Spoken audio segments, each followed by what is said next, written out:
आज का टॉपिक है ग्राफ पठन। जैसे हम लोग को वेग और समय के मध्य क्या करना है, ग्राफ बनाना है। तो ग्राफ बनाने के लिए हमको दो चीज़ों की आवश्यकता होती है, एक्स अक्ष और वाई अक्ष। ये हमारा एक्स अक्ष हुआ और ये हुआ वाई अक्ष। अब एक्स अक्ष में हम लोग किसको लेते हैं, समय को लेते हैं, और वाई अक्ष में किसको लेते हैं, वेग को लेते हैं।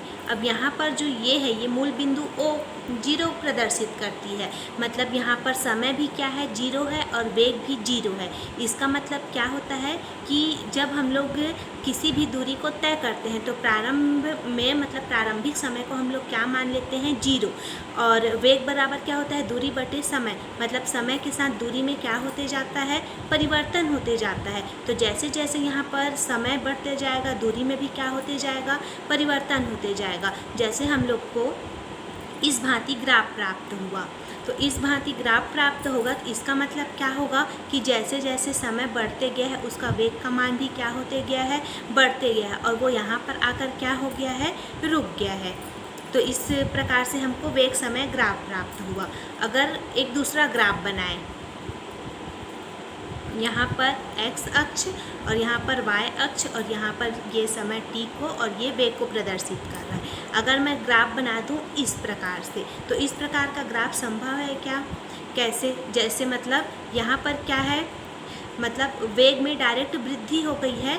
मतलब मान लेते हैं कि यहाँ पर 5 सेकंड, समय सेकंड को बताता है, 5 सेकंड में वेग में क्या हो गई है, अचानक वृद्धि हो गई है। तो कोई भी वस्तु जिसका प्रारंभिक समय पता ही नहीं है और वो अचानक से, मतलब यहाँ पर से दूरी तय करके डायरेक्ट यहाँ पर पहुँच जाएगी, ऐसा पॉसिबल नहीं है। तो इस प्रकार का ग्राफ हमारा पॉसिबल नहीं है।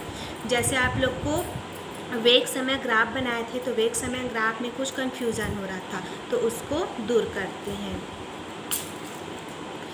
जैसे इस भांति हमको मतलब ग्राफी विधि से गति के प्रथम, द्वितीय और तृतीय समीकरण जब हम लोग व्युत्पन्न कर रहे थे, तो इस प्रकार से हम लोग ग्राफ बनाए थे। तो ये ग्राफ देखिए, सबसे पहले तो ग्राफ बनाने के लिए हमको दो अक्षों की आवश्यकता होती है, एक्स अक्ष और वाई अक्ष। एक्स अक्ष में हमने क्या ले लिया है, समय t ले लिया है, और वाई अक्ष में क्या लिया है, हमने वेग v ले लिया है। अब यहाँ पर क्या है, मूल बिंदु O है। अब जैसे मान लेते हैं कि कोई वस्तु है, मतलब कोई वस्तु है, वो जीरो से चलना स्टार्ट कर रही है। अब उस वस्तु को हम लोग क्या कर रहे हैं, उसके प्रारंभिक समय को देखे नहीं है, अचानक क्या देखते हैं कि उस वस्तु को देखने पर वो कुछ दूरी क्या कर ली है, तय कर ली है। तो कुछ दूरी तय कर ली है, मतलब समय हमको पता ही नहीं है, और वो कुछ दूरी अचानक से क्या कर लेती है, तय कर लेती है। इसलिए यहाँ पर हम लोगों ने क्या माना था, यहाँ से यहाँ तक की बीच की दूरी को v0 माना था। v0 मतलब यहाँ पर उसका प्रारंभिक वेग।